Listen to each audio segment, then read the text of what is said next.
The overall goal of this procedure is to grow nasal epithelial cells obtained from children and reprogram them into induced pluripotent stem cells.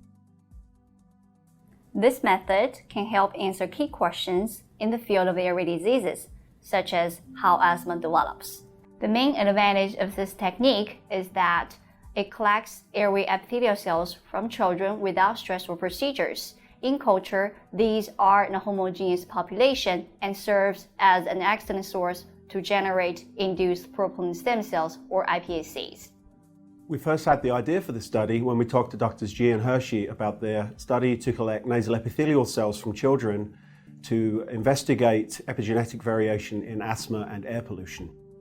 Visual demonstration of these techniques is critical because nasal sampling and reprogramming to iPSCs of nasal epithelial cells are difficult techniques to learn since they're based on personal experience and not established protocols.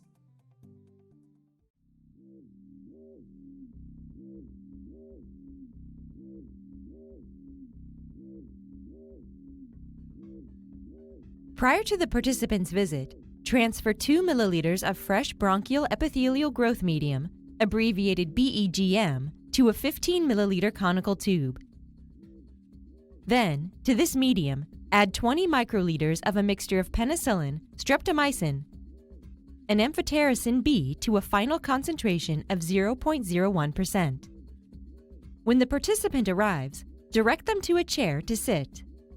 Then, open a cytology brush immediately before taking the sample, and do not touch it to any surfaces to ensure that it remains sterile.